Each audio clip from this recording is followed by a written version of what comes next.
Welcome back to Not Necessarily HVAC. Well guys, this afternoon was a washout, so I ran by and found a dishwasher at Lowe's over in Bristol, and got it here. Guess I still got some packing in there to take loose. Got it here and got it installed. It was a relatively painless process. The granite people put me in a bracket across the top that I could screw those tabs to. Otherwise you end up screwing it through here into your through the sides into your cabinets, but this makes it good and sturdy attaching it at the top like that. This one was neat because it's got this little flat wire rack up on top, made by Bosch or Ameristar or Medea or whoever that is in China. Also picked up a garbage disposal and a little bit of plastic here just to see if I can make it work in here. And it looks like everything's going to work out okay. I have it glued. My little loop, it's still got the caps on it, so I got to do that before I can hook that up. Of course, everything else is just ran in here to be hooked up. I bought instead of running just hard copper, I just bought one of these dishwasher lines. Went ahead and bought a power cord and put on it as well. That'll just plug in my outlet back there. I haven't put the front cover on yet because of course I want to check for leaks right here. But there's where the power came in, right over here. So that's on, and of course I haven't mounted that little air switch yet, but since there's no walls right here, this is how you'll turn your disposal on. Just push this little air switch like that. So I also picked up a microwave. I was going to go ahead and put it in, but they only had one. I had to go to a certain store to get it, and got it unpacked. And the front looks great, but the bottom down here, which you know you're going to see, it's right up under the stove there. If you're sitting at the bar, you're looking at it. They don't put a piece of cardboard or anything in this packing, and I can see the plastic. It has a little mark right here on it, but the actual bottom of the microwave is dented right here. So I'm going to take it back to the store I got it from, and the next town after that says they have one, so I'm going to run on over there tonight, take this one back, go to the next store, and I'm going to open it on site and make sure it's in good shape before I leave with it. The reason I'm doing that is, you know, stuff's hard to find right now, and the microwave and the stove are so close together. You really need to have the same brand to get the same color stainless, if you will. You know, from over there to over here, you'll be all right. But, you know, if you were just right on top of each other, that backsplash or the control panel will come up pretty close to the stainless steel on the microwave. So I would like for them to match. So if I can't get another microwave like this, it'll change which range I buy, if I can even get one. So that's where we are. So hopefully I can get a microwave tonight and maybe get some time tomorrow afternoon to come by and put it in. Okay, made it back tonight with another microwave that doesn't appear to have any dents in it. It's a different brand, but you got to get what you got to get. This template here had me cut out a hole this large for my exhaust, but I got to measuring, and the duct is actually much smaller than that, so it's going to leave this big gaping hole. So what I think I'm going to do is try to cut it out where I've marked it, and then actually bend this out a ½ inch so that that'll kind of go back into the duct that I put behind the wall when I build it. It may not work, but either way, it'd be just as good as cutting this big hole out. I can still do that if all else fails, but I'm gonna try this.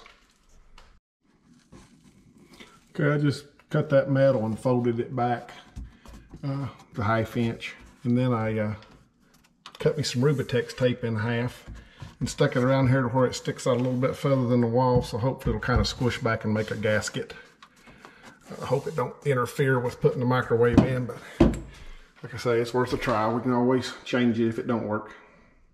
Got the wire for the power cord, or the hole for the power cord, and also the 2 holes that hold up the front of the microwave, drilled based on that template.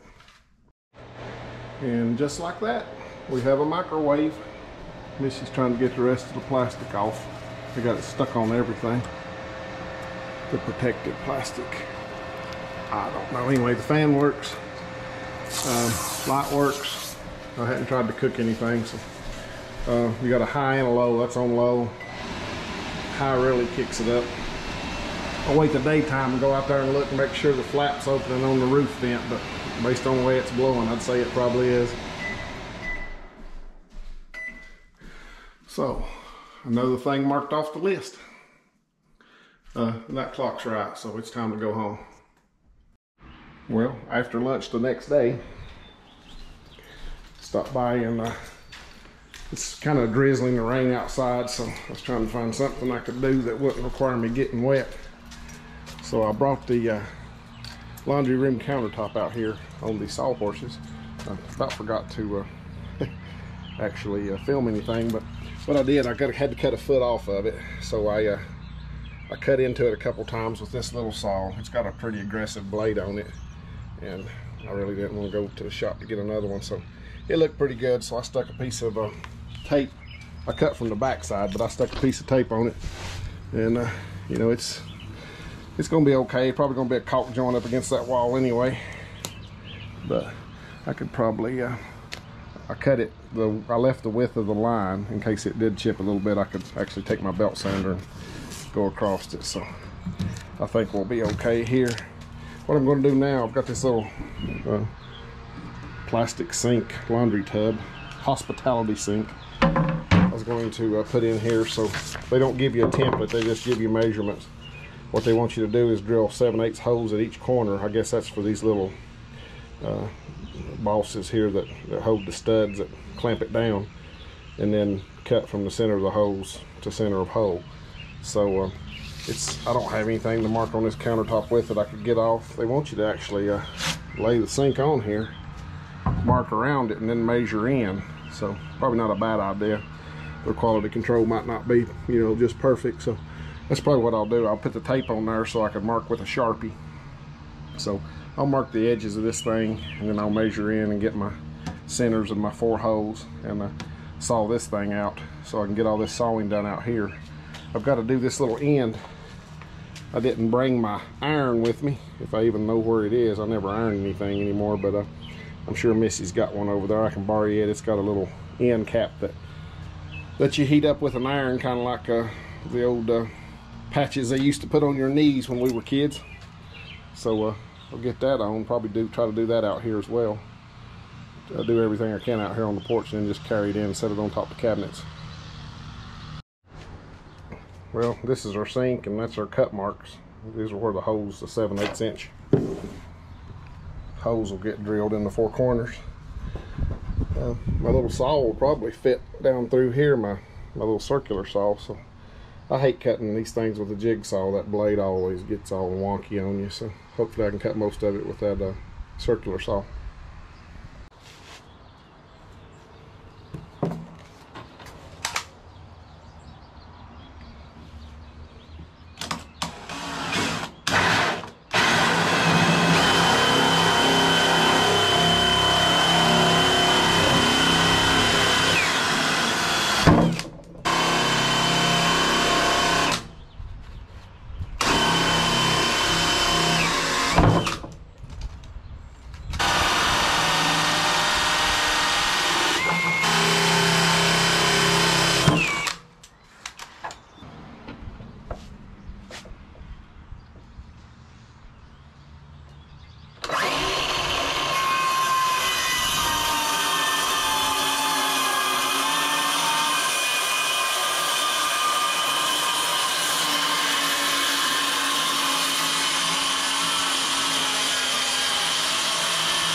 Okay, if I cut this next side, it's just going to be hanging by this side, and of course something could fail and it could break. Of course, eventually you're going to have to cut this side anyway. So we need some way to hold it up. You can screw a board all the way across, but typically just running a screw down in your crack will do the same thing, and Don't take as long. Let's see if that'll work.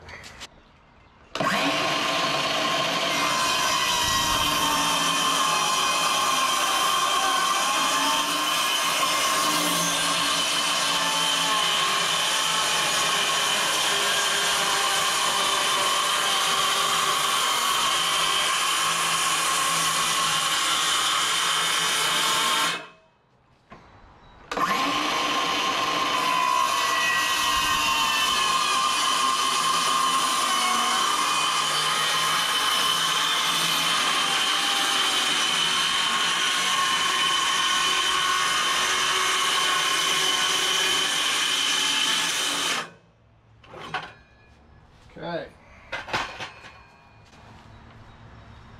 There's a very little bit holding those two corners. I'm gonna go ahead and grab that little vibratory saw and cut that loose.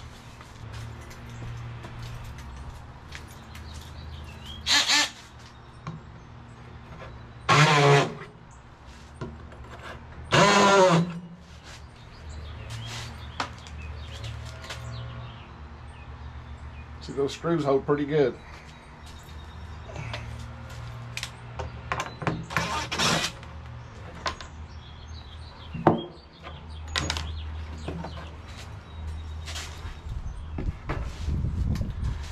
And I guess before I take my tape up, I should make sure it fits in the hole in case I need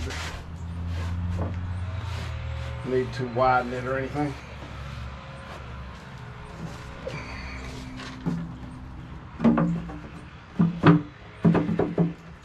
I think that'll do.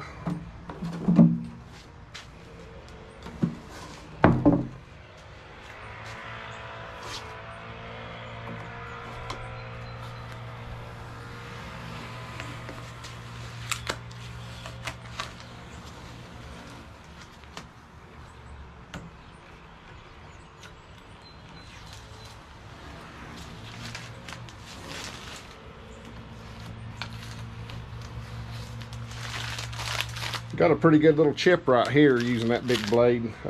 The sink will cover it, but if you're ever doing this, probably ought to get a much finer tooth blade than I had in that saw. But this should cover, no issues. All right, I've got to bore a couple of holes in this sink for the faucet. Okay, this sink has pre-marked spots for the faucet. I need this one and this one. Has little dimples there. So what I'm going to do is drill through from the bottom with just my centering bit, and then I'll flip it over and put the hole saw on and drill from the top down.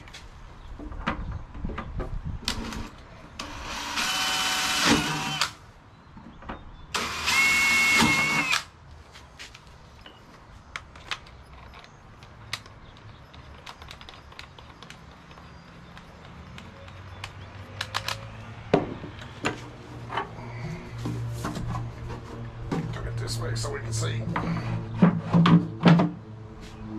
See, I kind of flaked it up there a little bit. Hopefully sawing from this side will prevent that from happening on top.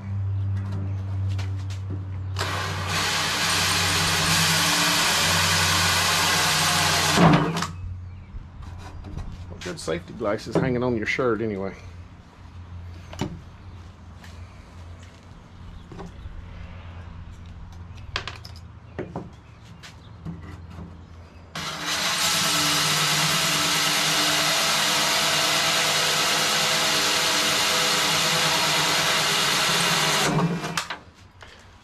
Smells like we're doing body work.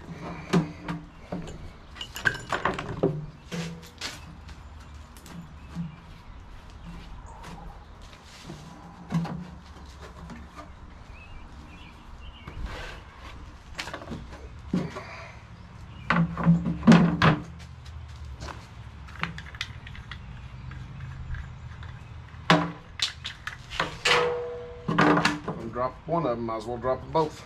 Okay, that will be our laundry sink setup. I think I'm going to take the countertop in there and check it for fit, make sure I don't need to do any work over here on this edge. I might need to do a little sanding or something to make it fit the wall better, and then I'll Probably come back out here and put this, once I get everything right, come back out here and put the sink and everything on it. I think I also need to add a couple little blocks underneath it to give you a place to screw it down in there. I'll look at that when I take it in for my dry run. Okay, here's the little end cap kit. It comes with both ends, even though we'll just be using one of them. But we've got some blocks of wood in here, which I assume end up going down here on the edge of the bottom of the counter and up the back of the backsplash.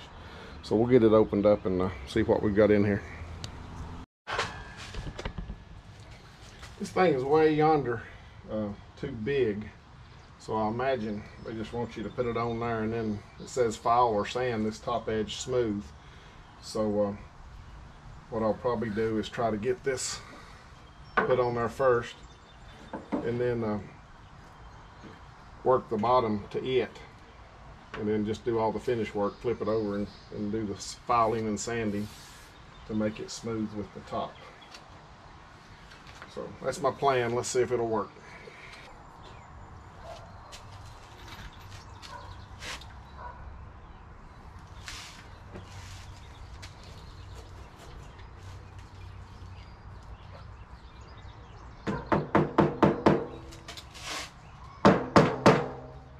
Probably better off with screws on this.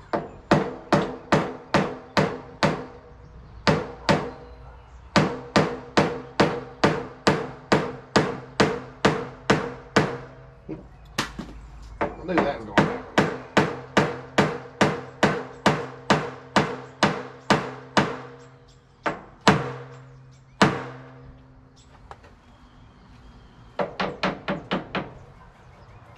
Yeah, I don't like that at all.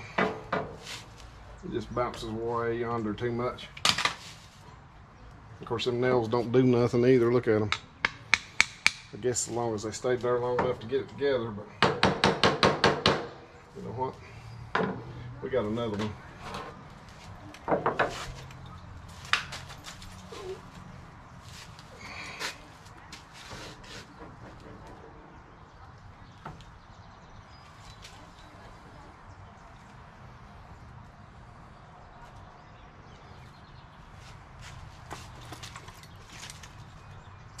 I'm going to get some screws and screw it.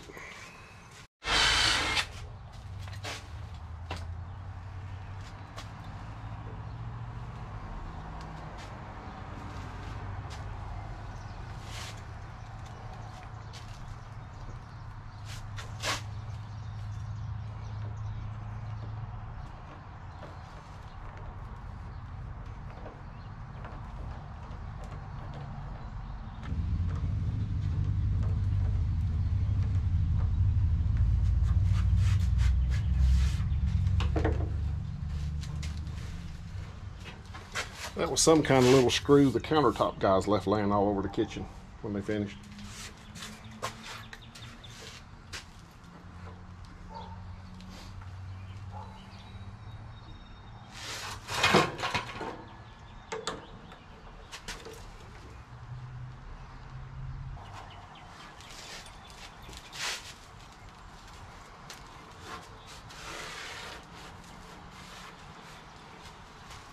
Okay, I'm just going to glue that little thin piece on the end. I think anything you do to it runs a chance of splitting it. So what I'll do is let that clamp set the glue while I try to find an iron. Sky's opened up. Got an iron though, so I'm letting it preheat. And we'll try to get this thing stuck on there. Kind of see the glue. It's kind of got a pattern to it, whatever they roll it on there with.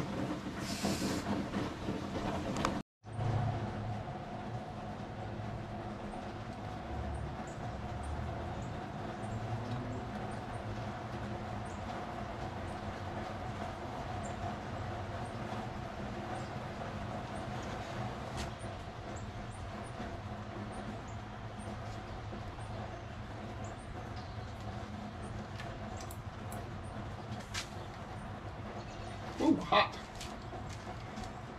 Okay, I've got the bottom filed flush in the back, And I went ahead and put these blocks in where they'll be on top of the counters, or on top of the cabinets where the little corner braces are where you can screw them down.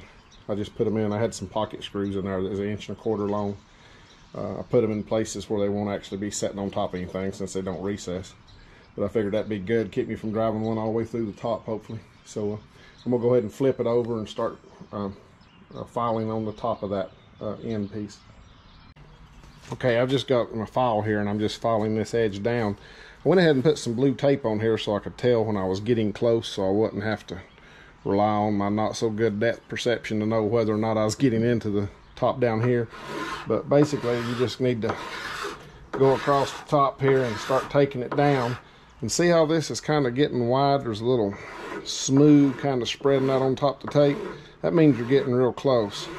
And you can, if you concentrate on that one area, it'll take that little overlap off right at the last minute. Now I'm down to the tape, so I'm not going to go any further till I take the tape off. But this just gives me a way to go fast by putting the tape on here and not worry about getting into the top of the counter.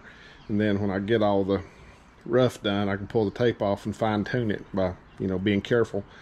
They make a router bit. It's probably $40 or $50 that you can put on your router and do this, which is a lot easier. But for one-time use, I bought one once, and I think I used it once, and now I don't know where it is, so I'm not going to buy another one. This is kind of relaxing though, if you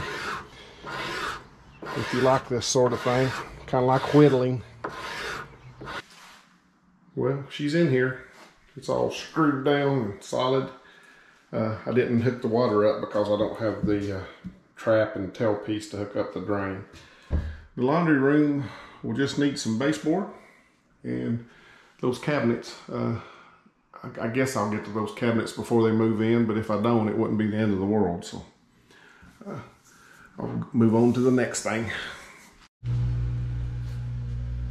Came by this afternoon waiting to meet a driveway guy. Going to come by and take a look at it. So I've been doing a little plumbing under the sink. Could do a little cleanup too, but basically just got the, I guess it's finished. Just got all the plumbing, you know, glued up for the drain and put together. Got the freshwater PEX together there. Put one of those little water hammer arresters on the dishwasher side of that thing, so it would hopefully, I think you're supposed to do that if you've got a quick closing valve like a solenoid on a refrigerator or an ice machine, but they're cheap. I went ahead and put one on there just to hopefully make it quieter.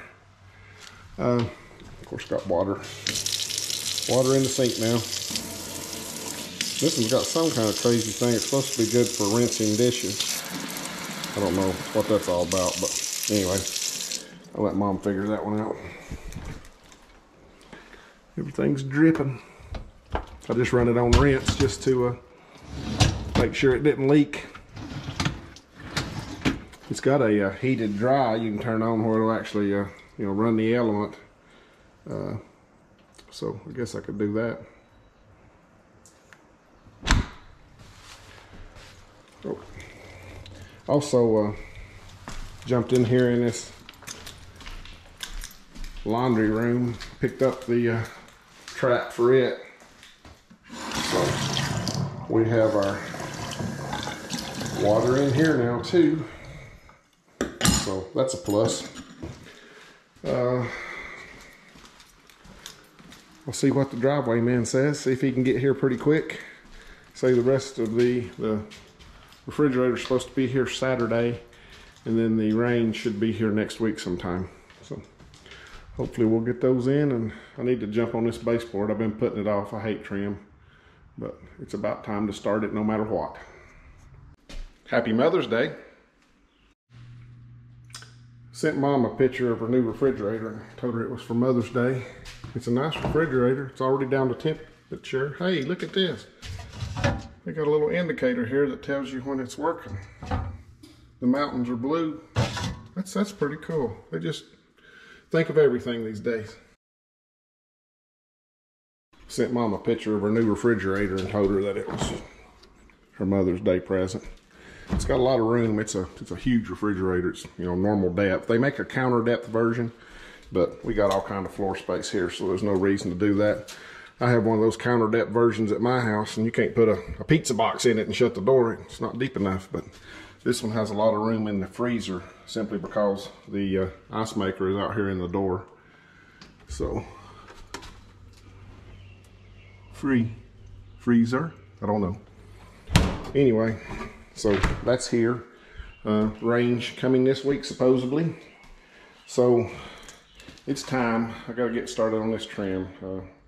I ain't got much left to do in here except trim and bathroom sinks, so I need to get with it and get it ready for them to move in. Driveway guy came, gave me a price. I think we're going to get that going pretty quick. So we'll get some video of that when it happens. That should be exciting. I have my miter saw set up out in the driveway in order to deal with this 16-foot long trim. What I got to do first, though, I think I'm going to start in this corner here and go ahead and do this long wall. So I'm going to go ahead and cut the trim and go around that door, so I'll have something to start my baseboard against, and then I'll start in that corner. And I'll probably try to do the big pieces first and leave some of these short walls till later, because sometimes you can utilize your scrap better. It's hard if you start cutting 4-foot pieces off of a 16-foot piece. Eventually you wind up with a bunch of scrap. So try to get my big pieces in first and then drop back and do the little walls. Okay, we got the door trim up, so we're ready to start baseboard now. And I've cut this little piece and stick back in here. Now the reason I'm starting, you'd think, well, you should miter these corners. You really can't do that with baseboard. I mean, not and get it tight, because when you miter it and stick this piece on and then that piece, as you nail it, it tends to pull the miter apart because you're nailing back this way. So what they typically do with baseboard is cope the ends. So you just end up with one square end, and the other one you take a coping saw and cut that profile in it. I'll show you that in a minute. But what I'm going to do right now, see, this baseboard's 4 1/4 tall, so it gets up here on the flat part of the wall pretty good, but you can see it still rocks. The reason it does that, drywall has a taper on the bottom, and when you lay the sheets down like they did here, you wind up with a pretty good gap. Can't really see it with that light behind it. Let me get you some light. There you go. You wind up, see how it's the square is touching the wall, and then once it's not touching the wall, and it's a pretty good gap there. That's that bevel that allows them to do these joints here in the middle and have them good and smooth. Or if you're standing it up, you have a really nice smooth wall. But when you lay your baseboard up there and try to nail it, it's going to try to push back in there. But I've got a way to stop that.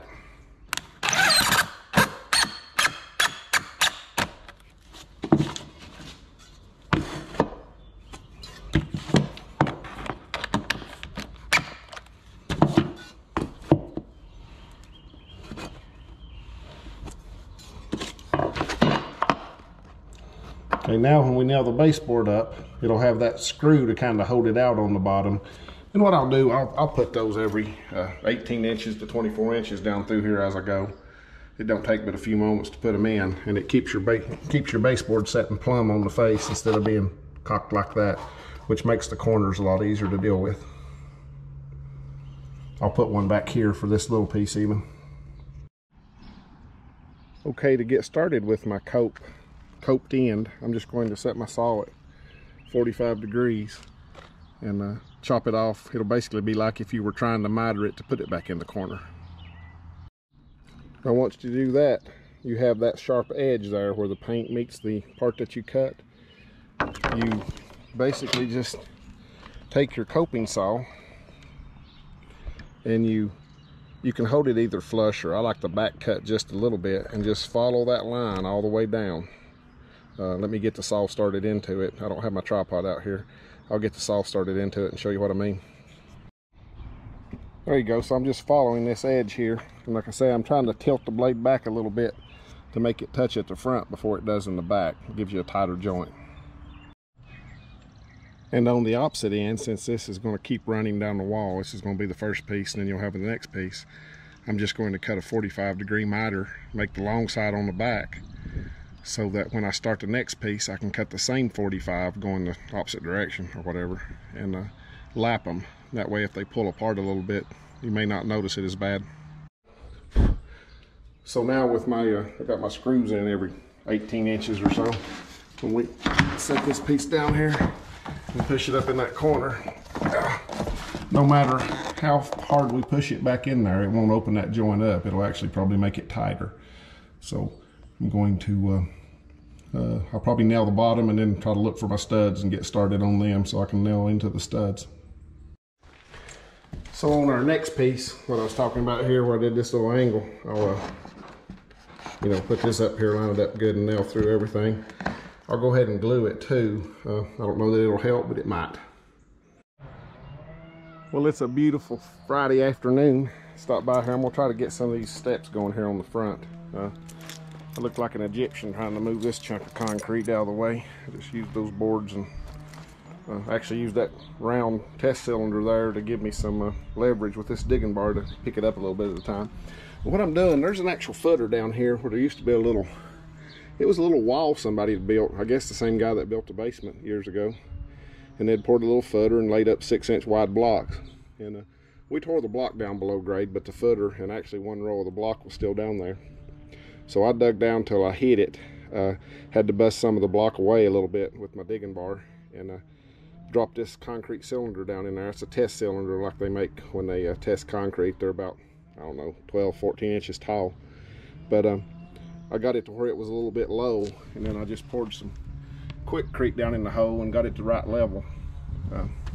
And poured some around it and actually put some water around it too, make it set up quicker. But I'm going to actually screw these stringers to the concrete there with a galvanized bracket.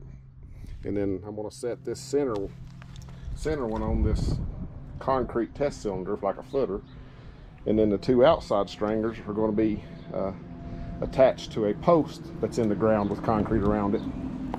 I may have to, I'm going to have two intermediate stringers. I may have to put a footer in there for them, but I'm thinking that with that one being on a good footer and these two on posts, by the time I put my risers on the front of these two stringers, it should be strong enough to hold up this stringer by itself. I'll bolt it to the concrete as well on the back. So that's my plan. I got to figure out exactly where these posts go and get some holes dug for that. And then I'll try, once I get those holes dug there, I'll try to get this thing actually screwed or, you know, together so that I can make sure the posts are good and plumb before I put concrete around them. Okay, had a brief downpour, but got this, all the stringers put in, got that front riser board on, got my two holes dug for my post.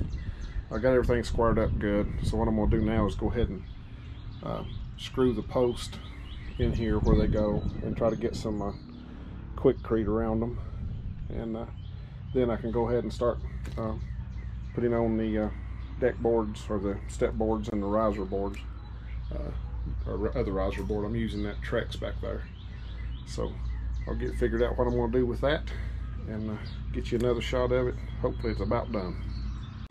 Okay, cutting out the step boards. This first step's a little more complex because you got to notch around these posts, but basically on this kind of stuff you need to miter the corner and wrap it around, because this is what a profile of that stuff looks like. Otherwise you wind up seeing that on the end of your porch or step. So if you just miter it there and return the piece back, that hides that end, that raw end here.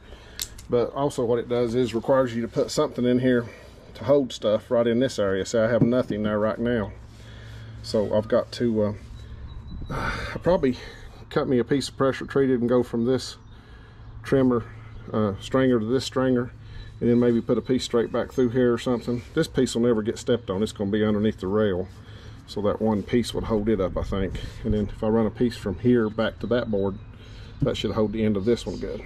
So I'll have to cut me 4 pieces here, and I'll have to do the a similar thing up here. Well, it's 6:16. This little stuff you think's going to knock out in a couple hours, and it ends up taking all afternoon. But she's together. I'm gonna see if the guy that's coming to work on the driveway will just haul these off for me or break them up or something. I could probably break them up, but I started to break them here and pieces was flying, and I was afraid I'd bust a window, so I just wound up scooting them out here. But I've got my concrete on my post. It's actually down, you know, several inches below where the actual finished concrete will be here under that riser board. We'll have to dig this dirt out when they get ready to form up the sidewalk. It'll just, you know, come around here and go toward the driveway. So I've got most of the tools picked up and a lot of my mess cleaned up. So I think that's about the last piece of railing. The only thing I may do, and I haven't decided for sure, I may go grab a couple of 2x8s, 2x6s, and make one step back there on that back deck where I've got the rail left out, just so it's easy to get down to the backyard. I really want to leave it like it is. It'll make furniture moving easy. I could back a, you know, truck or something right up to it and almost be level, or at least, you know, not have quite so far to come down with stuff. So it's Friday night. I'm gonna call it quits and see if I can find some pizza somewhere.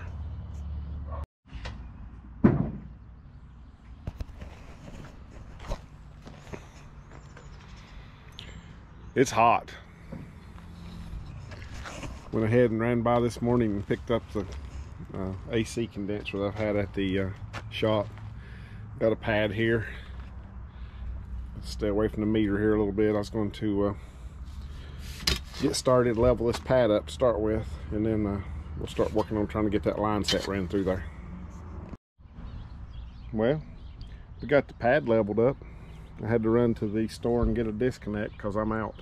I put one on a house yesterday. I ain't gonna need it for 2 months, and then I get here today and don't have one. So that's just how it always goes.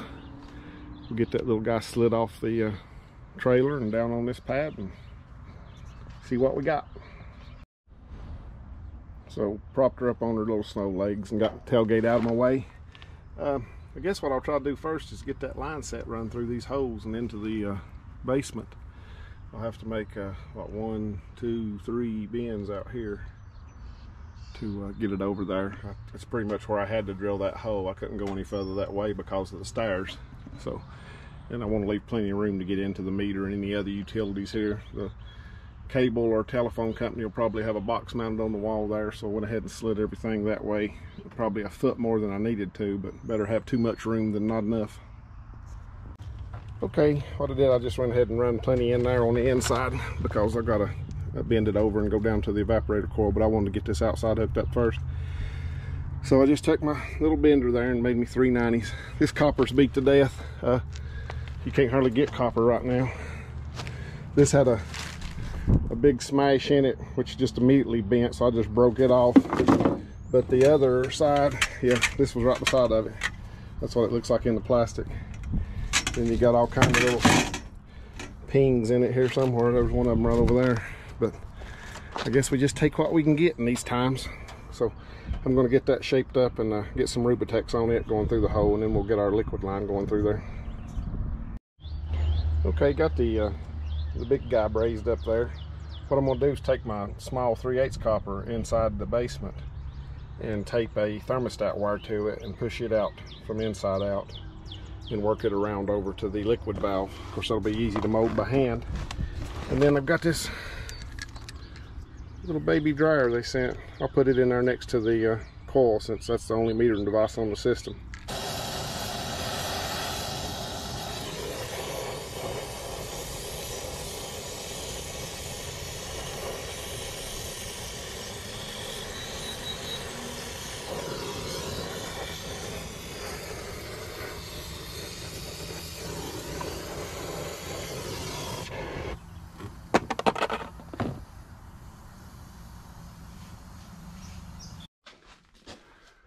So here's where our lines are coming in, thermostat wire.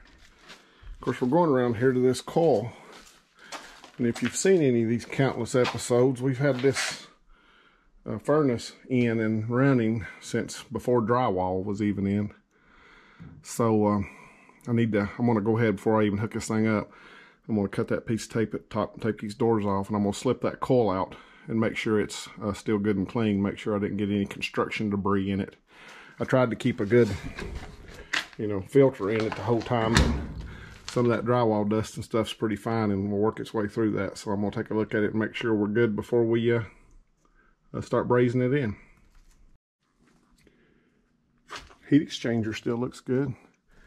Missy's getting us a light because I didn't know if it would show up on camera. But she looks brand new. There ain't no dust or nothing on anything. So I'm going to say that's good to go and stick her back in and start bending the copper over to her. Okay, we got the vapor line 3/4 inch bent over here and put Rubitex on it and got it stuck into the coil here. Nitrogen's flowing, coming out right here. So I'm going to braze this one up and then we'll get started. We got to put that little dryer in here, so we'll cut this little piece, put on here while we got nitrogen flowing, and braze it in, and then eventually hook it up to this liquid line. Then we can get a pressure test on it while we start on some wiring.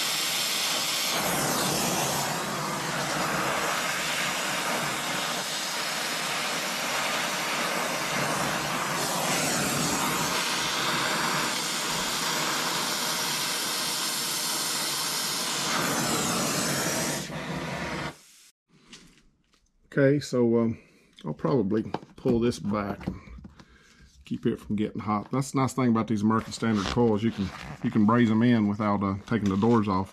There's quite a bit of distance between here and the TXV, and you can wrap a rag around it and kind of keep pushing it around back in there and get you some good heat sink going on. But what I haven't got this formed good yet or cut off, but what I was going to do was just you know, run this up here and hook it to the dryer. So I'll grab the torches and start brazing. What's that? Oh, yeah, you're right. Always point that arrow towards the indoor coil if you're working on air conditioner. I was just making sure you was paying attention. Supposed to be air coming out of valve? Yeah. Okay. Okay, we've got the dryer wrapped up with a wet rag, so we're going to braze this joint and then this joint and be ready for a pressure test. Okay guys, I've had the vacuum pump off for about 10 minutes and it's still kind of floating around 105 to 110. So I think we've got a good tight system. I'll probably turn it back on for a moment and get it you know, pulling a vacuum so I can take my gauge off, and then I'll go ahead and turn her loose. Hopefully she's got some in it. Heat pumps I always check because you have the you know, suction port. These things have no way to check them for charge unless you just crack the main valve. And of course I probably wouldn't want to do that, so we'll just hope that they did their job right at the factory. Okay guys, it looks like it's going to start raining out there, so I wanted to go ahead and try to get this thing running right quick. So I just came down and hooked up my 2 wires going out to the condenser, to the common and the yellow coming down from the thermostat on this board. And I'll pop the covers back on this thing. Probably got 3 or 4 minute delay in the thermostat where the power was off, so I'll get out there and get the gauges on it and wait on it to come on. It was time for some AC. 81 in here. You can see the cool on is blinking, which means get that display off, which means it's in its delay. I think I programmed this thermostat. Probably should have made sure, but also I got a 30 amp breaker right there. Unit calls for a maximum of a 20, so I'll be taking care of that sometime.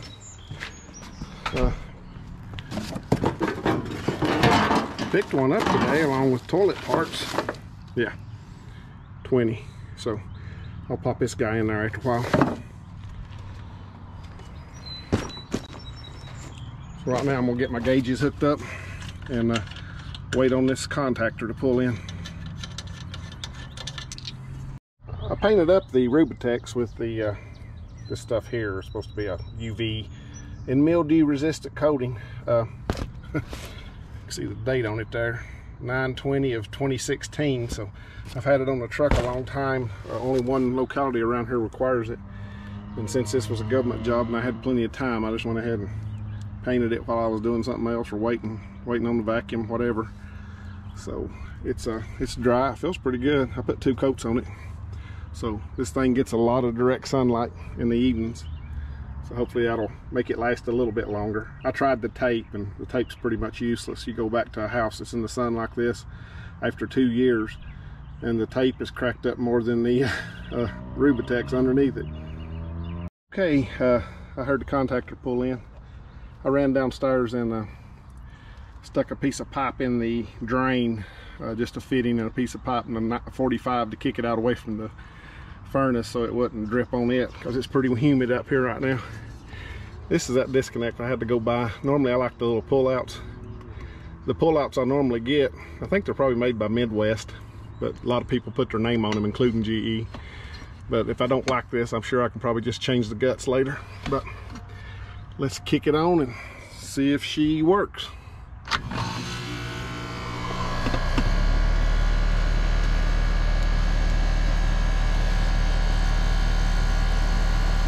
Well, she's pumping down, so that's probably a good thing, as long as she stops when she gets down to about 120 to 130 or so. Of course, this is just straight AC, nothing else. I love these things. There's nothing in them to work on. Pretty much contactor and capacitor is about all you can replace short of a compressor and a coil. So let's see what it's supposed to have. Dun, dun, dun. 10 degrees subcooling, plus or minus 3. We have probably about 30 foot of line set.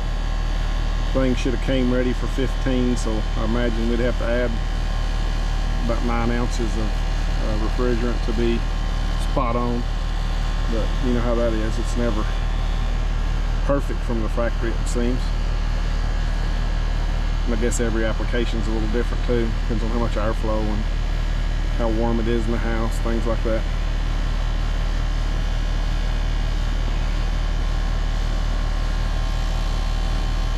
Hear that compressor making a little racket as it's wiring in. That one's got a, this is called an Alliance compressor. It has American Standard written on it there.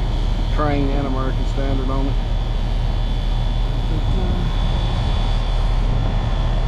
I assume that's Alliance. I guess somebody, no, that's LG. LG's that label them for Train and American Standard now. So, welcome to the pandemic. I hear a lot of you know, people not liking the LG compressors.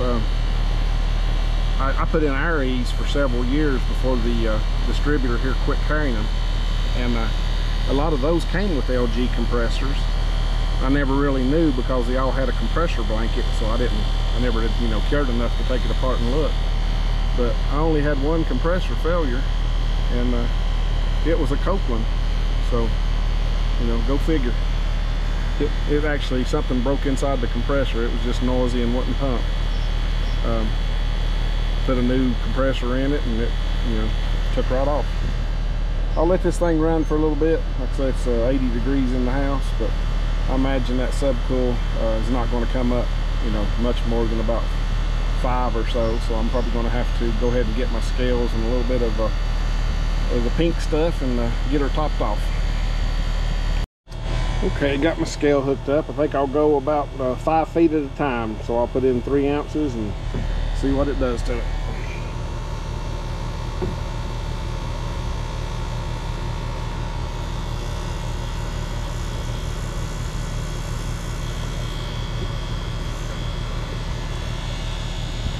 Alrighty, well, 3, 2.5, whatever. She jumped up off of the 3 mark anyway for a minute. You got to give it a little bit of time. It takes a while to settle in.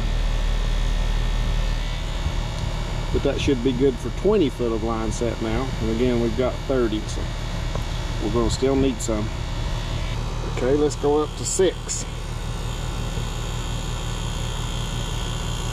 Alright. We're up to 25 feet. Subpool jumped up above 4 there for a minute. It'll approach 5 after it runs for a bit. Again, I'm gonna go to at least 7. Thank you. Let's see what we're getting on there.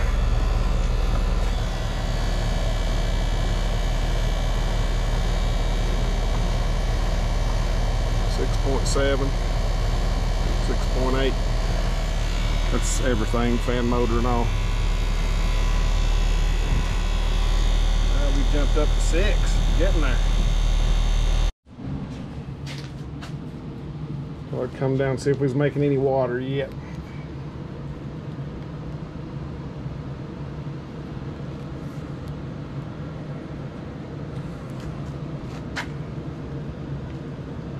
Nothing yet. Nice cold air coming out though, even as cool as it is in this basement.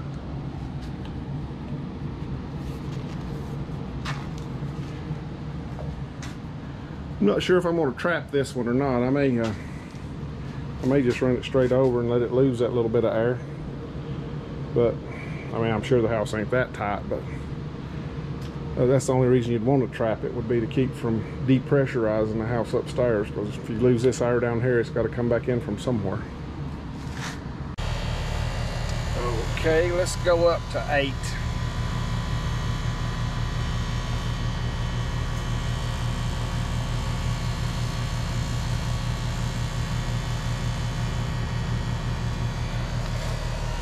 I may need to let the house, check it again once the house gets down to a normal temperature instead of 81 degrees too. So that TXV is probably pretty wide open right now.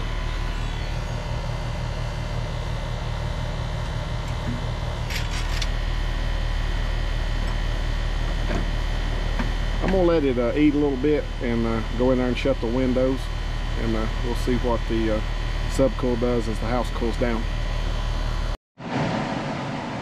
I was wrong about the humidity in here. I guess I was just humid because I was outside sweating. So it's about 40%, down to 75 degrees coming in.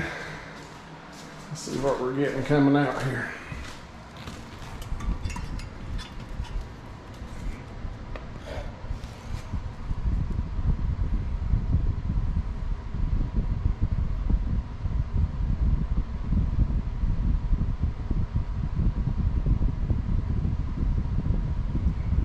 It's going to be around 56 coming out. I'm thinking the fan's probably a little too high. I don't understand the drop there, but we'll dial her in. I'll stick the eye manifold on her when I have time. We're all over it now. It's bouncing all around 10 there. So as the house cools down and that TXV starts closing up, it's raising that subcool. So we put 1 ounce less than what it called for in it. Man, this thing's took a beating. I guess they just send everything out the door when they don't have any equipment. The superheat's staying right where it was. The subcool's fluctuating around between 9 and 10. So I think we've got the charge about where we want it to be. I'm gonna go ahead and pick it up, even though the sky has cleared off. Those rain clouds went away. It's 85 degrees outside here. Got a little bit of a breeze. I didn't think it was quite that hot, but it's getting summertime in Tennessee. She's got a little wet spot now.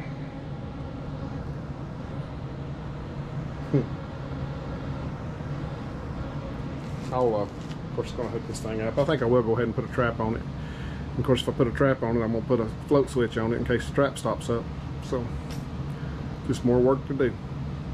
I'm going to go ahead and leave her right there for now. She just goes back and forth between 9 and 10.2 or 3, so just depends on what that TXV's are doing with it.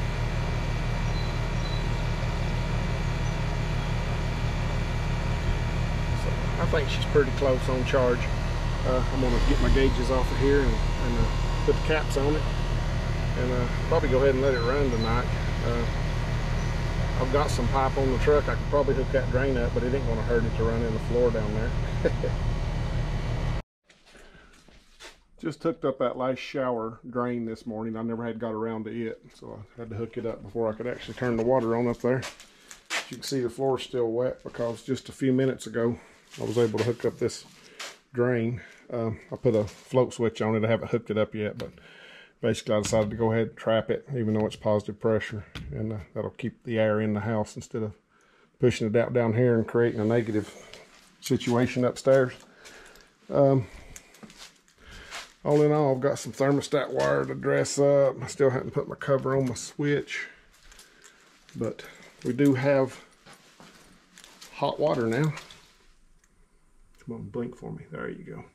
I got it on low right now. Still feels pretty warm, so I'll make sure they don't want it. If they want it hotter, I can turn it up. If they are comfortable with that, we probably ought to leave it on low. Let's see, anything else? Oh, you might have noticed my pump change down here. On one of the holiday weekends, a friend of mine needed a pump and everything was closed. So I gave him the one I had, and then when I went back to get another pump, they had this next gen pump sitting on the shelf, so I got it. It's pretty neat. It has a metal bracket that you screw to the wall or whatever, and then the pump sets on it, so that's a nice touch. Of course, it has the float switch. I don't know, I was thinking about that today. I'm not sure there's ever a situation where I would want this float switch to cut it off. If the pump runs over, it's just going to go on this old basement floor down here, so it's not going to hurt anything. And I think with Mom living here, I'd rather make sure she had heat or cooling rather than having to, you know, call me in the middle of the night and say my heat won't come on. So just come down here every once in a while and make sure the floor ain't wet. Should be good to go. I'm going to need to put gauges on it again whenever you know, nicer day or something, and check my temperature split and everything. When I set that furnace up, I wasn't thinking about the cooling at the time, and I put the tap on for heat, but the factory setting for this thing was on high speed, which at our static was about 1200 CFM on that 2-ton heat pump.